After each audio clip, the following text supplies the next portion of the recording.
So this video is going to be extremely different than what I usually deliver here. I had so many other videos in the can, but I decided to put those on the back burner because this one is extremely important, is extremely relevant, and I just needed to get this off my chest, right? I needed to get this off. I needed y'all to hear. I need y'all to comprehend.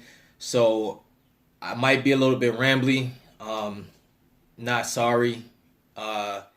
I just need y'all to listen, man. As a black man, we all know what's been going on, right? Y'all saw my post in the community tab. The last couple of days, I've felt physically sick, like literally sick to my stomach. I felt this heaviness over me. I had a couple days off of work because of the riots and the protests. Like, they won't even send me to work. So I've been at home, and all that's been on my mind is what's going on. This one in particular, like, y'all know me. I'm usually it is what it is. But that's just me coping with things, right? In the last couple days, I haven't wanted to make a video. I haven't really thought about a video.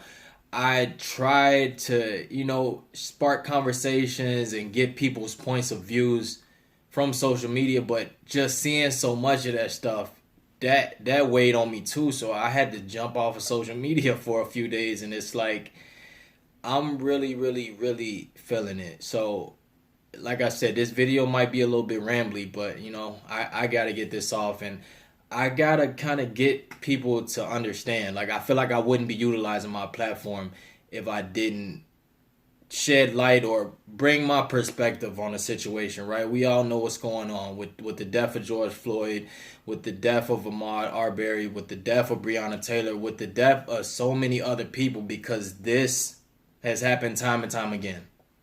Time and time again. It's not anything new, sadly. And what kills me is just the repetitiveness of it. Like, this goes back to before I was born. This goes back to before my parents was born. This goes back to before my grandparents were born. Like, this is a blatant imbalance and fairness, and that's the sad thing about it.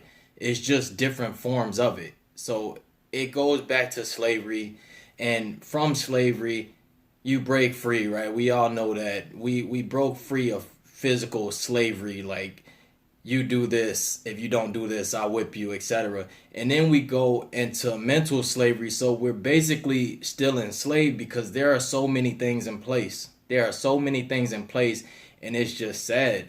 It's really sad. Like, I can touch on so many points, and I won't, go too in depth, but I will state a couple points where it's like, I've had these conversations lately, and it just disgusts me of how much people don't understand and how much people refuse to understand.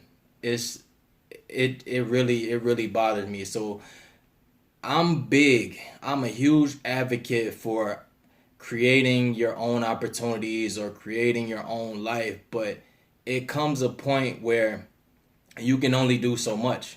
You can only do so much. And then with the riots, I don't condone violence, of course. I don't condone the looting. I don't condone the firing. I don't condone any of that stuff. But at the end of the day, I dare you. I dare you to poke a bear. A bear is going to give you 0.5 seconds of patience before he maul the shit out you. He might hit you with one strike and it's a wrap. I dare you to back somebody into a corner. If you back a wild animal into a corner, what do you expect him to do? The same with bullying to any capacity. And this one is relevant too. Think about all the school shooters we've heard about and seen over the years. Majority white kids. All the school shooters, they were kids who were bullied and picked on for so long to the point where they said, fuck it, let me go get this AK and I'm just going to air the whole thing out. They done shot the whole school up, then killed multiple people because you picked on them for so long. Like, what did you expect to happen? So people mad at the violence that's going on. That's no different than that. Only thing that's different is the skin color. And the sad part is the white kids who are doing these mass shootings, they're getting a slap. They're getting their lives handled with care. They're getting their lives handled with care. They're getting bulletproof vests and they're getting catered and they're not getting manhandled. They're getting taken to a fair trial. Some of them are getting acquitted. Some of them are getting the jail time that they deserve. But at the end of the day, they're not getting killed on the spot. We're getting killed on the spot without even giving a fair trial. We're pretty much guilty until proven innocent when it should be the other way around. And that's the sad part. It's like you can't ignore that stuff. It's right there. Just a couple days ago, we had the protesters, the white protesters, who ran up on the police protesting about the masks. Not only were they protesting, they had guns on deck. They had visible guns. Visible guns. All types of guns. Ran up face to face with the police, yelling, screaming, irate about wearing masks and the shelter in place whole COVID-19 thing. And not one thing happened to them. Nothing. Nothing at all. The police were very, very patient with them. And then when we protest, y'all see what's happening. So it's like this. It's like this. The tipping scale is just completely unbalanced and it's sickening. It's very, very sickening. And like I said, it goes back. Martin Luther King, MLK had one of the better approaches. The Million Man March. This man conducted a Million Man March. How do you get 1 million plus people to march in solidarity? Conduct a march, a protest, non-violent on top of that. He was an advocate for no violence, and all he wanted was basic human rights. Basic human rights and fairness. And not only that, he wanted everybody to be a whole. The human race, not just black people. He wanted white people. He wanted everybody from all nationalities, ethnicities to be able to get along and make the world a better place. And he did that, but it cost him his life. The man was killed in 1968. And what did he do wrong? What did he do wrong? So not only was he killed, but that assassination, that was used as an example of, okay, black man, you see what's happening? You're going to stand up for your rights. You're going to try to do this and do that. Now we're going to kill you. We're going to use that as an example for the next black person that try to stand up for their rights. So that sparks fear. That sparks fear, and that fear sticks with you over time. Martin Luther King. Malcolm X had a different approach. He wasn't as nice as Martin Luther King, but at the end of the day, he was killed also. He was killed, and, you know, fast forward a little bit, you got Kaepernick. How peaceful is that? He just took a knee. He took a knee to stand up against what we're going through right now, and people shamed him for that. They shamed him. They threw stones. They said, what are you doing? This isn't appropriate. How isn't that appropriate when we can kill black people for no reason? So it's just a bunch of ass backwardness, and it's just sad and sickening that we have to fight so hard. We have to fight so hard for what's effortless to everybody else. The privilege that everybody else, white people in particular, the privilege that white people have, we have to fight and risk our lives for that. That's the sad part. And that's what I can't get over, and that's why I'm sharing this. Now, let me go back again. Back to Jim Crow, to slavery, all of that. There was a point in time where black people would get in trouble for reading, for knowing how to read, for learning how to read, for being literate at all. We would get in trouble for that. We would get whooped, hung, killed, any type of way, tortured, just for having a book.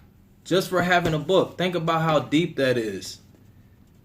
I have a white girlfriend. A white daughter. I would be killed. I would be killed back then for even talking to a white person. So we've come a very, very long way, but we have so much further to go.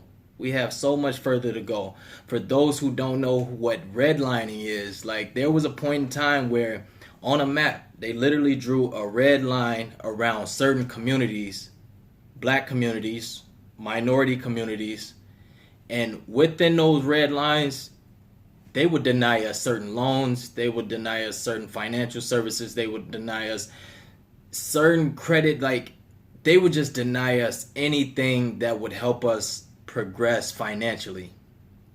And still to this day, a lot of that is still in place, though redlining is illegal and highly unethical. It happened. It happened. It really, really happened. So it's not about things change or we've come a long way, or when people say slavery happened 400 plus years ago, you should get over it. But then they say 9/11, never forget.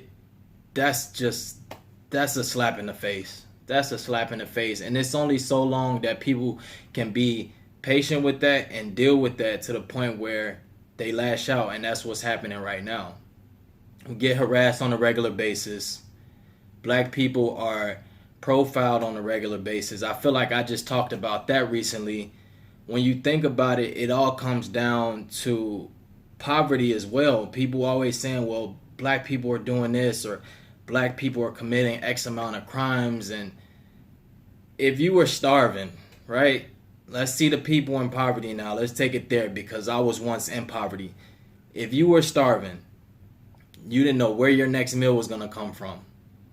You didn't have any money, right? A lot of black households only had one parent. So your father isn't there or your mother isn't there. And when your mother is there, she's sleeping because she got to go out and do a double shift, or she got to go out and work multiple jobs. So really, you're home by yourself.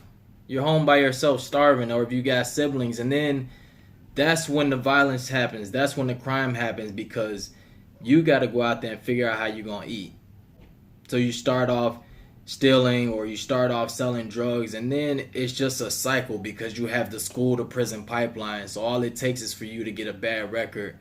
And then when you go to jail, they don't necessarily correct your behavior. They treat you more like an animal. And the cycle just goes on and on. Like I said, I could touch on so many points here, but I'm just getting this off my chest. I didn't outline any of this. I didn't take any notes.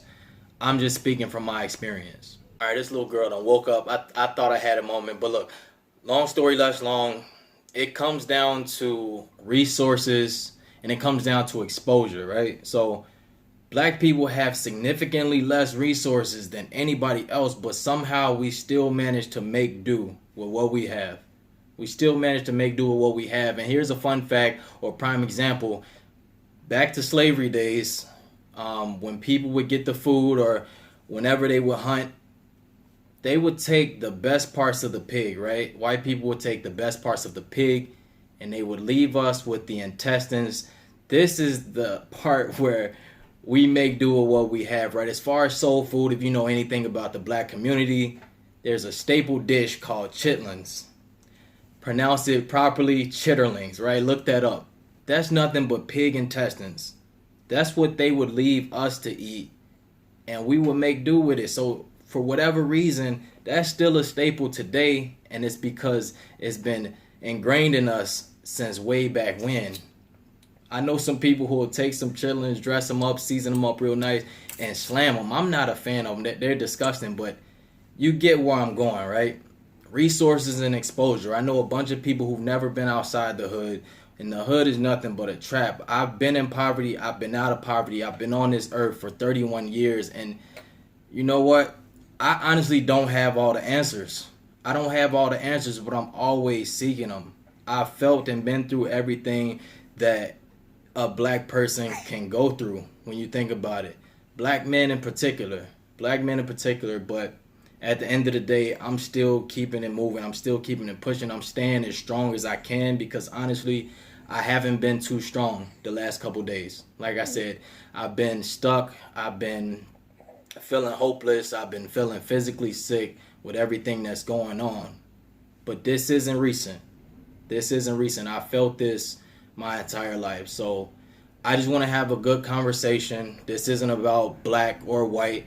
It's about right or wrong, and it's about fairness. So leave me a comment, right? Leave me a comment, and let's have a conversation. Like the video if you like it. Subscribe to my channel if you haven't. I go by the name of Q, and like I always say, if Q can make it happen, you can make it happen. I'll holler at y'all next video. Peace.